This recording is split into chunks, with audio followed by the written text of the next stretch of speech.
universitas tadi sudah ada dan kemudian meninggalkan kita, tapi saya tahu masih banyak pimpinan universitas yang ada di sini.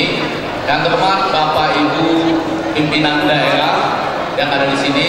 Kemudian saya lihat ada teman-teman dari kepolisian, dari kejaksaan, dan pasti juga ada dari Intel ya, dari Intel yang hadir juga.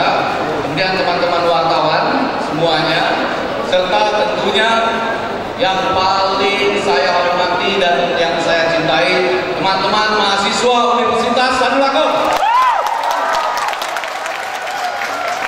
Sebetulnya tadi malam sebelum berangkat ke sini, saya diminta seperti biasa ada lagi acara di televisi. Tadi malam itu diminta hadir bersama Haji Lulung sebetulnya ya. Ini tokoh yang lagi ngetop ya, Haji Lulung ya. Kalau absen, kayak gitu ya. Jadi buat Anda semua, sekali lagi, hidup mahasiswa! Saya diminta berbicara tidak hanya politik energi, tetapi juga kesejahteraan rakyat. Karena apa? Gambar saya ini memperlihatkan tidak ada gunanya kita berbicara kedaulatan energi, kedaulatan segala macam, kalau bangsa Indonesia tidak sejahtera. Setuju? Dan ini Anda lihat ya, foto-foto wajah-wajah dari presiden kita. Mudah-mudahan mereka tersenyum hanya kalau bangsa Indonesia dari Sabang sampai Merauke itu tersenyum, gitu ya. Dan memang kalau kita lihat senyum Pak Joko Widodo yang paling enak dilihat sementara ini. Baik. Dan saya, karena ini diskusi, mudah-mudahan saya berusaha betul memadatkannya ya, karena kita sangat penting juga teman-teman mahasiswa menyampaikannya. Saya berharap saya bisa menyampaikannya dalam hitungan menit dengan cara saksama dan dalam tempo yang sesingkat-singkatnya, betul ya. Baik, bisa kita tolong? Ya, baik. Kenapa bangsa kita sampai dalam kondisi yang seperti ini? Kalau dalam ilmu kami komunikasi politik, itu karena 3C. C yang pertama, konsumerisme. Dalam komunikasi politik, bahkan nanti menarik ya, tanyakan kepada abang saya, Dr. Efson Baswir.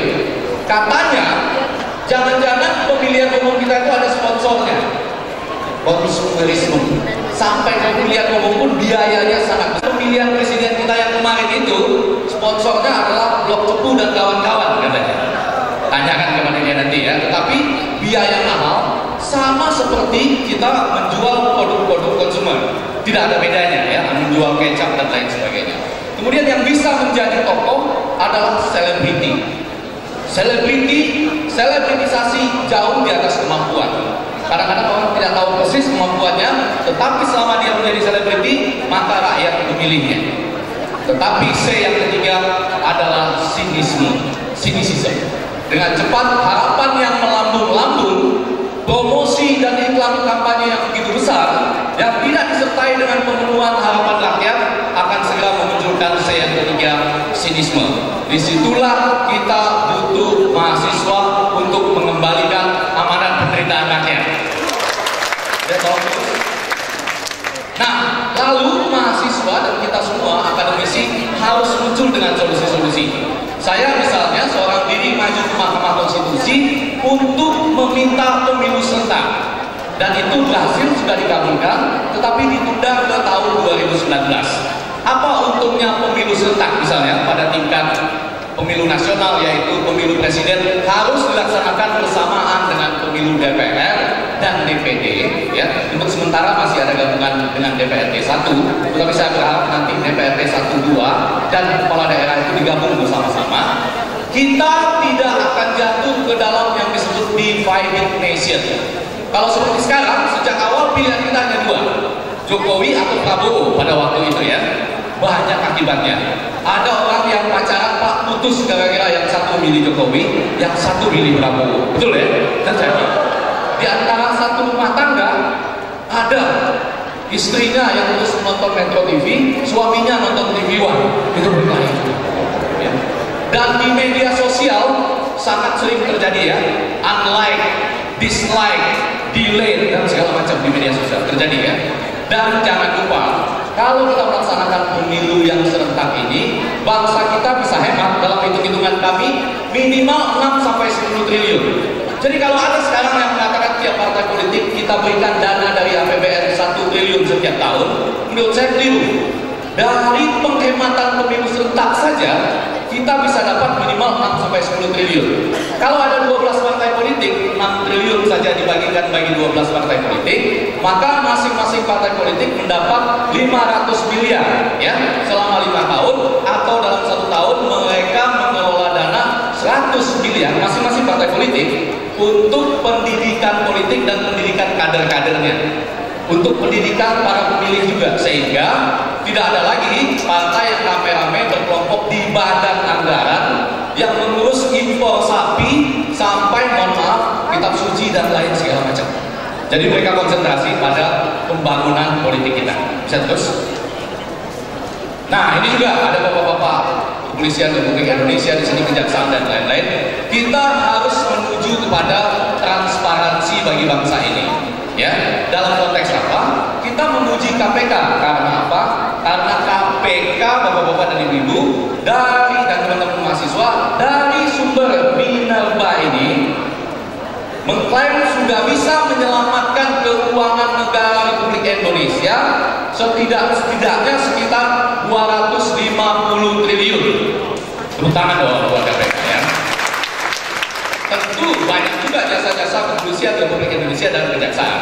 Tetapi poinnya, KPK jangan dikriminalisasi, tetapi juga teman-teman polisi jangan terus disalah-salahkan. Apa gagasan yang bisa kita lakukan? Saya memancing Anda semua untuk keluar dengan gagasan. Saya mengharapkan panitia seleksi KPK selanjutnya itu dimajukan ke depan 2 bulan. Jadi dari tanggal dia itu harusnya mulai dimajukan ke depan 2 bulan. Untuk apa? Setiap orang yang merasa punya perkara dengan calon-calon pemimpin KPK, mereka harus stand up, harus berdiri dan menyampaikan apa masalahnya untuk segera ditangani baik oleh kepolisian, kejaksaan, dan aparat hukum lainnya selama waktu 2 bulan tersebut. Jika mereka tidak layak, dinyatakan tidak layak, namun sekali mereka terpilih sebagai pimpinan KPK, mereka tidak boleh lagi dilaporkan masalah-masalah yang lama selama 4 tahun sampai selesainya mereka menjabat.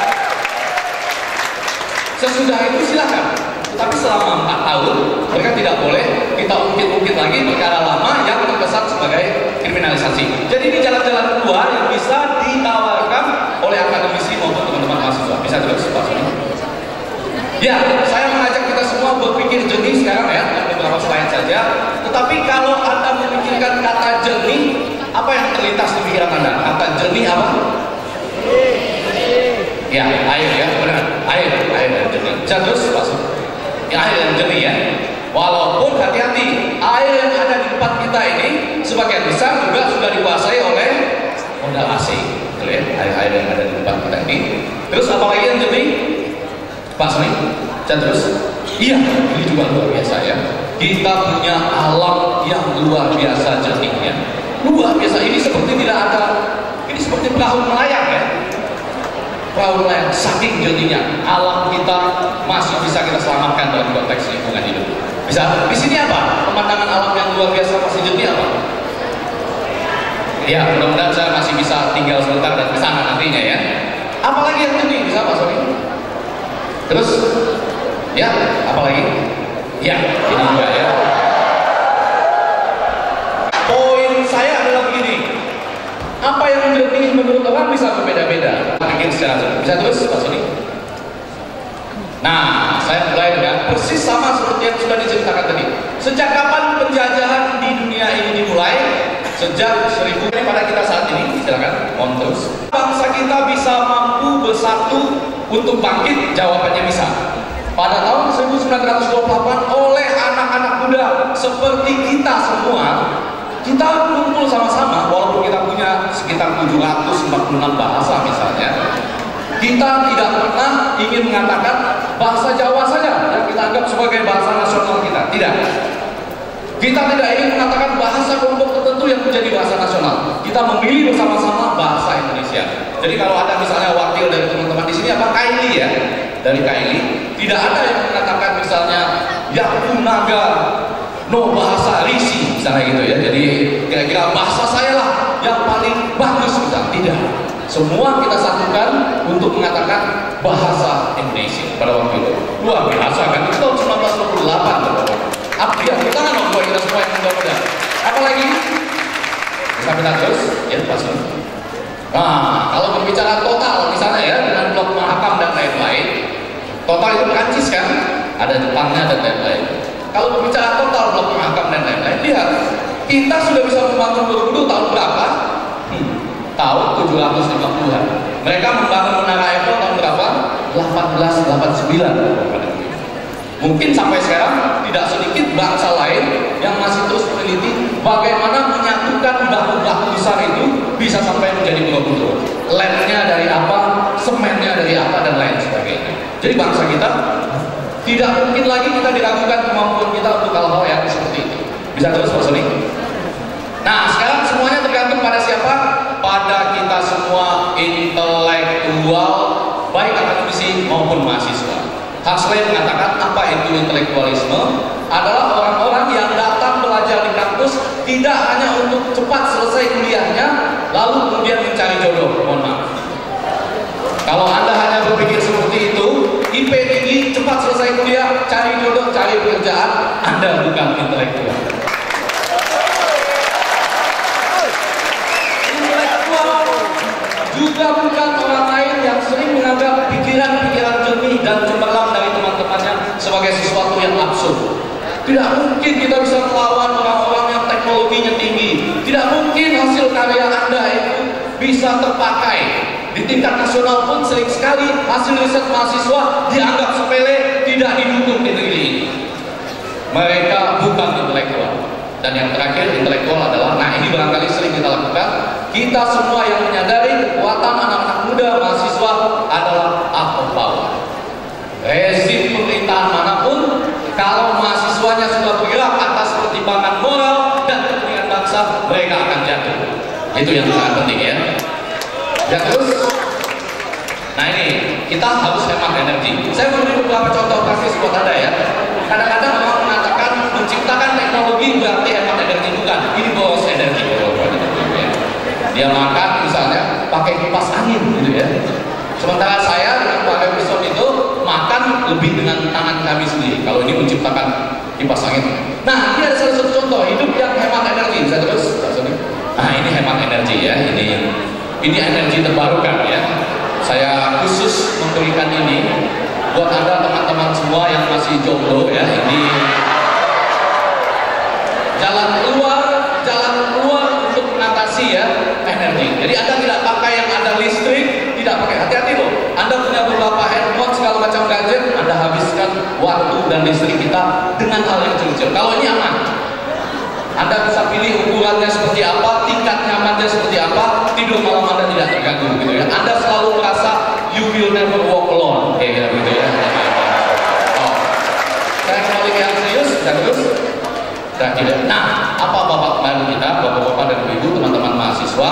Babak baru kita adalah poin-poin seperti ini. Beri kepercayaan dan kekuatan pada sebuah perusahaan energi nasional yang jadi mampu berdaya. Masih ada kelemahan Pertamina, tapi saya memilih tetap bersama perusahaan energi nasional daripada saya dijajah untuk agenda-agenda bangsa asing.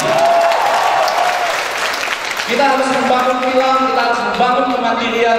Jangan percaya hitung-hitungan ekonomi sesaat dari mereka yang mengatakan dirinya mampu mengatur dunia ini. Percaya kemampuan anak negeri, dukung riset dan inovasi. Mohon maaf teman-teman Pertamina, 50 juta itu terlalu kecil bagi kami. Jadi saya ingin menggarisbawahi, Anda mempunyai rektor muda dan begitu dinamik, sudah guru besar. Saya proses guru besarnya sudah dimulai sejak 2011. Tetapi hampir tidak jadi dan tergantung karena bagi saya kalau harus memilih apakah jadi guru besar atau melaporkan korupsi di universitas saya sendiri dan itu guru besar Anda akan tertunda atau mungkin tidak jadi, saya memilih melaporkan korupsi yang ada di rumah saya. Pilihan. Akhir, ya. Jangan lupa ya, kita sekarang punya blok Mahakam akan dikembalikan kepada kita. Dan bagi kami, Mahakam itu sama dengan memang hak kami. Mahakam adalah hak kita. Sekarang kita lihat negosiasi pengembaliannya seperti apa. Jangan lupa Bung Karno juga mengatakan, dan Habil tadi ya dalam memimpin doa mengatakan, Tuhan tidak merubah nasib suatu bangsa sebelum bangsa itu merubah nasibnya. Bisa seterusnya. Ini juga jangan lupa Bung Karno yang sedang diidolakan sekarang, semangatnya mengatakan, beri aku 100 orang, 1000 orang tua,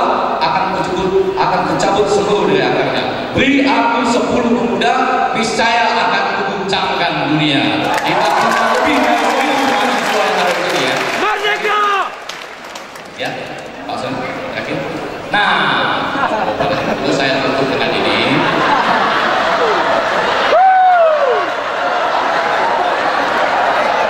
Ini ada di media sosial, bukan saya yang buat. Ya. Anda harus berpikir besar, jangan berpikir kecil, jangan sentimental. Masa saya mengatakan begini, berikan aku 10 triliun, maka akan kubangun kos putri, ya begitu ya. Ini juga sebuah upaya, tapi ayo kita berpikir besar. Terakhir saya ingin mengatakan, ada teman-teman pada pemerintahan yang sekarang, ya, saya tidak termasuk mengkritik secara pribadi, ada teman-teman kumpulan, ya, dan kita mahasiswa tetap harus berada di garis depan untuk melakukan kritik untuk membangun bangsa ini. Sekali lagi saya akhiri, wassalamualaikum warahmatullahi wabarakatuh. Hidup mahasiswa! Terima kasih Bapak Ferdi Kusali. Ya. Terima kasih Bapak Penalis dan pelaksanaan pemilihan ini. Kapolri, kejaksaan, langsung menggunakan berbagai dengan target.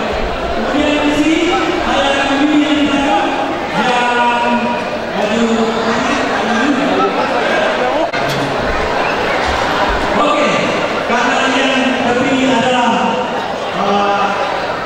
ini pada kami semua. Saya yang doakan di belakang, saya persilakan perempuan ya.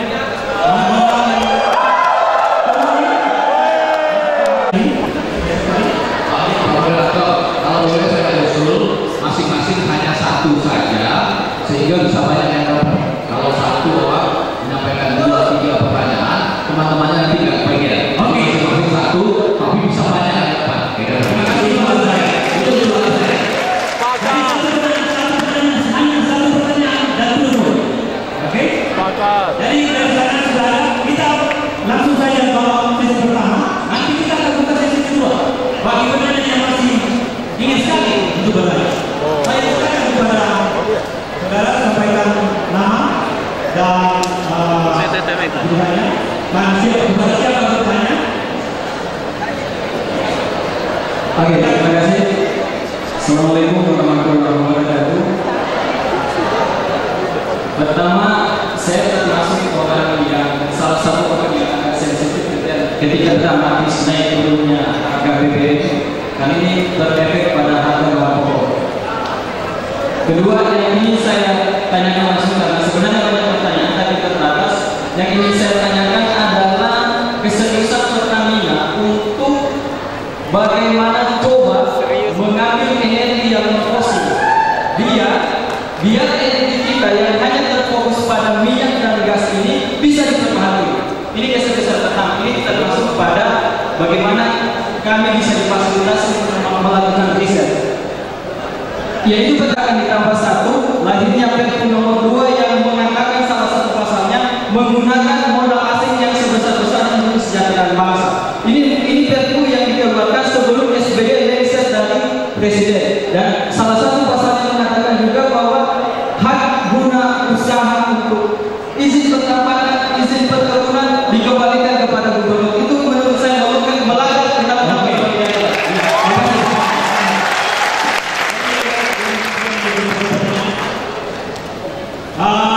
Saya harapkan penanya langsung to the point, tapi satu pertanyaan karena masih banyak penanya ini dan waktu kita terbatas juga. Dan kalau menjawab 1 jam maka habis. Oke, silakan. Ya, terima kasih yang diberikan. Selamat berjumpa dan selamat datang. Perkenalkan, saya mahasiswi jurusan Matematika Fakultas Matematika dan Ilmu Pengetahuan. Di sini yang saya pertanyakan adalah banyak sekali kita tahu negara kita saat ini sangat gonjang-ganjing, khususnya dengan kenaikan harga BBM, kenaikan harga sembako dan lain sebagainya yang menyebabkan kesejahteraan rakyat itu menjadi bobrok. Dan ini dikarenakan mungkin banyak kebijakan-kebijakan pemerintah yang mungkin bertentangan dengan rakyat atau dengan pertentangan yang lainnya. Tapi saya mau tanyakan kepada keempat bapak yang ada di depan ini, yaitu bagaimana pandangan bapak-bapak tentang kebijakan, khususnya kebijakan politik energi pemerintah yang saat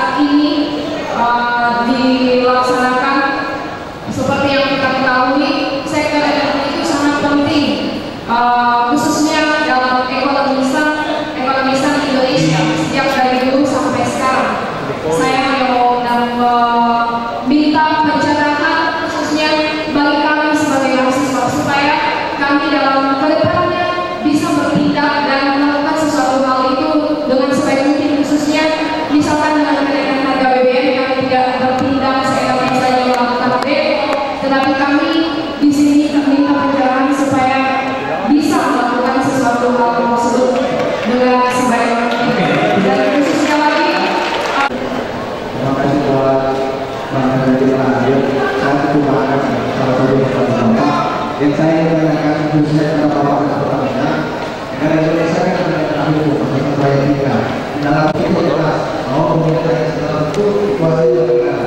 Negara itu kan ada juga BUMN. Itu kewenangan urusan Pertamina itu dikuasai oleh pihak swasta yang asing. Bagaimana negara bukan berbadan hukum Indonesia, tapi berbadan hukum Singapura. Sekarang kita ada APBN itu berasal dari negara Indonesia. 20% PBN dari kira-kira solusi apa yang bisa ditempuh oleh pihak terkait mengenai permasalahan ini. Mungkin ada belakangnya kok ibu.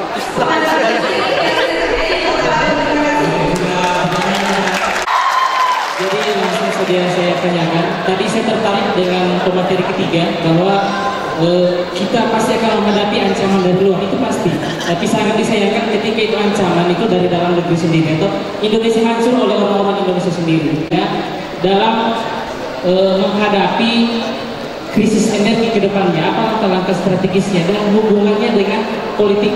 Ya, terima kasih. Assalamualaikum warahmatullahi wabarakatuh. Selamat datang. Nama saya Fadli Tantu, saya dosen Universitas Tadulako. Saya melihat bahwa saya mendapat pesan bahwa kita masih dalam penjajahan energi.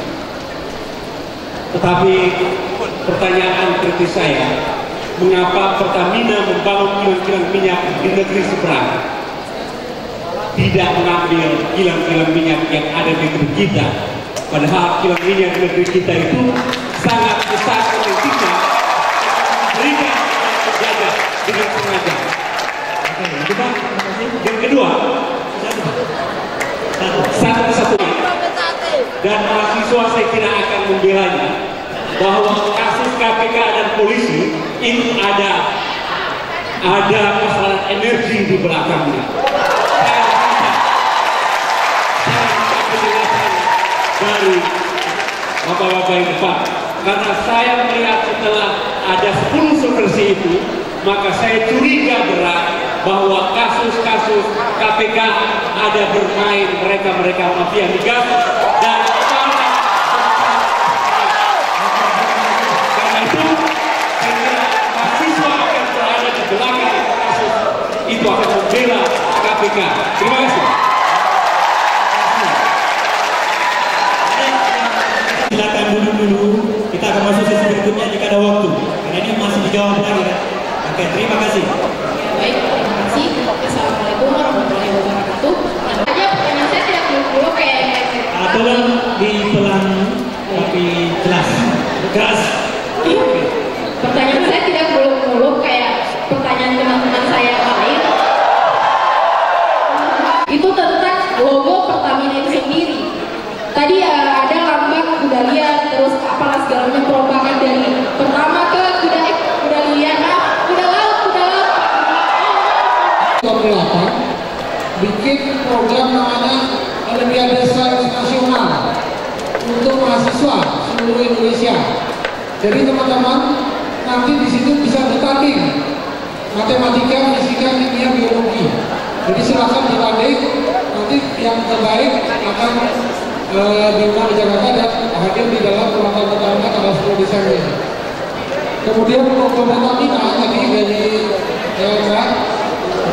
bisnis 3 sih, kalau bisnis yang perlu dengan situ ada